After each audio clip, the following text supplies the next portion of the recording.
Olá pessoal, sejam bem-vindos então à nossa primeira aula dos métodos de integração, começando pela integração por partes.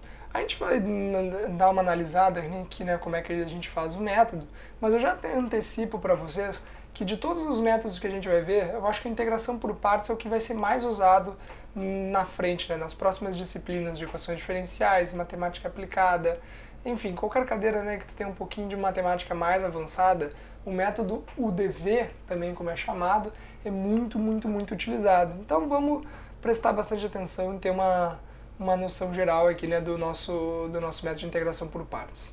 Bom, gente, o que esse método aqui diz pra gente, né? Se a gente tiver uma integral e a gente puder fazer uma substituição do tipo UDV, basicamente a gente pegar todos os termos da nossa funçãozinha e transformar de forma que ele fique dessa forma, UDV, a gente pode fazer essa integral utilizando a seguinte sentença: U vezes V menos a integral de V du. Basicamente, o que isso acontece, Tu vai pegar o teu U e vai derivar para formar o teu du. Tu vai pegar o teu V e vai integrar para formar o V. Então, gente, é muito mais fácil a gente começar a fazer um exemplo e ver na prática do que ficar tentando teorizar em cima disso aqui. Uma das coisas que são importantes também sobre o método de integração UDV é quanto aos limites de integração. Essa anotação aqui eu peguei do livro do Anton, tá? E é um pouquinho, enfim, às vezes eu acho um pouco confusa, tá? Porque, assim, lembra da parte da substituição du, né? Depois que a gente faz uma substituição, a gente não pode conservar os mesmos limites de integração, certo? A gente tem que trocar os limites de integração para u, ou depois que tu terminou a tua integral em u, volta para x e volta os limites de integração. Vocês lembram disso lá do começo do curso, né? Agora, o que a gente tem que fazer?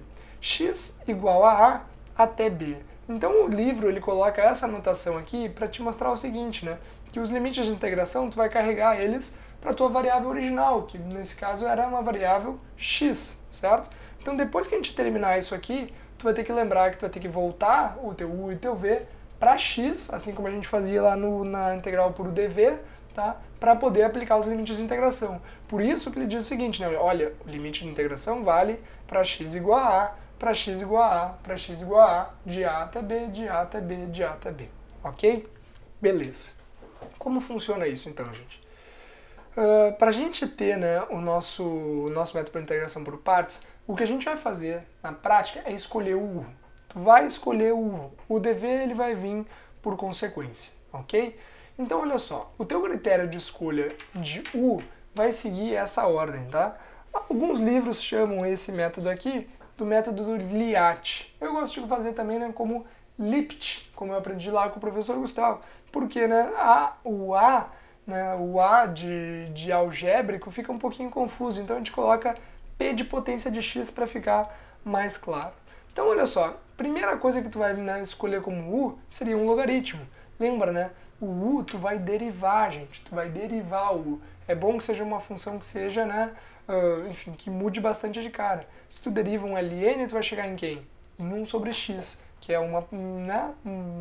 enfim, um xzinho sozinho, é muito fácil de tu integrar depois. Depois disso, o que tu faria, gente? Uma inversa trigonométrica, arco-seno, arco-cosseno, essas coisas aqui são bem complicadas, Depois uma potência de x, x quadrado, x ao cubo, x na 7, é bem fácil de derivar também. Depois uma trigonométrica e por último uma exponencial, por quê, Lembra que a exponencial, lá, o e na x, quando tu deriva, ele vira e na x de novo. Então, na prática, faz bastante lógica, a exponencial ficar aqui embaixo, porque ela não vai acrescentar muita coisa para o teu método, Tu não vai conseguir, enfim, modificar como tu gostaria a tua integral. Então, gente, vamos lá. Sem mais enrolação, vamos começar a resolver. Lembrando, Lipt, logarítmica, inversa trigonométrica, potência de x, trigonométrica e exponencial. Tá? Memoriza isso, que é bem fácil. Então vamos lá, o que a gente tem aqui? Primeiro a gente tem uma potência de x, que é o x. Depois a gente tem uma trigonométrica. Quem é que vem antes aqui? Quem é que vem antes aqui é a potência de x. Então a gente vai escolher como nosso u o x, ok? Quem que restou para ser o nosso dv, gente? Quem que restou para ser o nosso dv?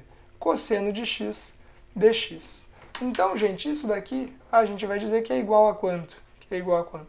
A integral de u. dv. A gente vai fazer essa substituição agora. Então, gente, olha só. Quem que é o nosso u? O nosso u é x. Quem que é o nosso dv?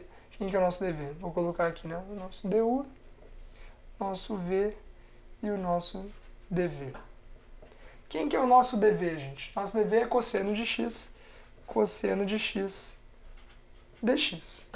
Então, olha só, gente, para a gente sair, né, do u e chegar no du, o que a gente tem que fazer? Tirar a derivada, né?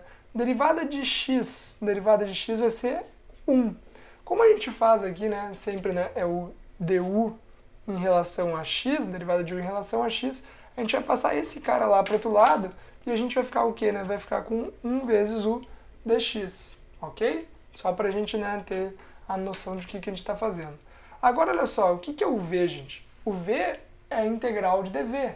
Integral de dv, né? v é igual a integral de dv, que é a integral do nosso cosseno de x dx. Quem que é a integral do cosseno de x?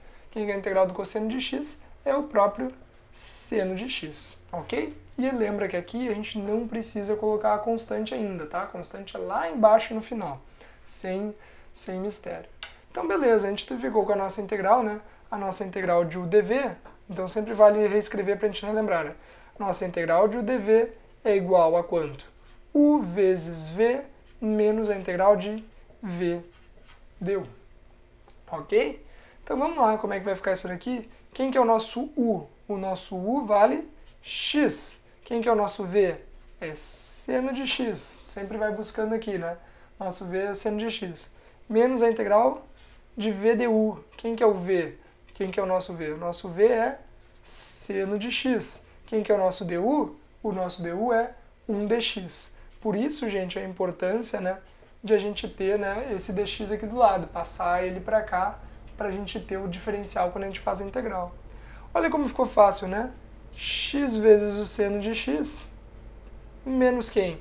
Menos a integral do seno de x. Quem que é a integral do seno de x? Se eu derivo o cosseno, eu chego em menos seno.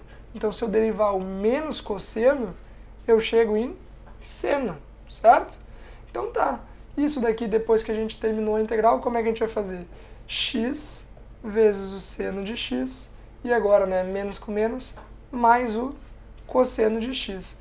Como nós estamos fazendo aqui uma integral indefinida, o que tem que ter lá no final? Tem que ter mais a constante c de integração, e por aqui acabou. Certo, gente? Então não tem muito mistério esse método, né? Não tem muito mistério mesmo. Basicamente o que a gente tem que fazer é ir, né, por partes, literalmente, como é o nome do método, né, fazendo as integrais, fazendo as substituições, substituindo aqui dentro. Tem alguns exercícios que vão ficar bem mais difíceis do que esse, mas em geral, gente, o método de integração por partes é bastante amigável, tá? Não tem muito mistério para a gente resolver. Ok? Então, gente, muito obrigado. Na sequência a gente resolve mais alguns exercícios e vamos indo para os próximos métodos de integração. Um abraço e até logo!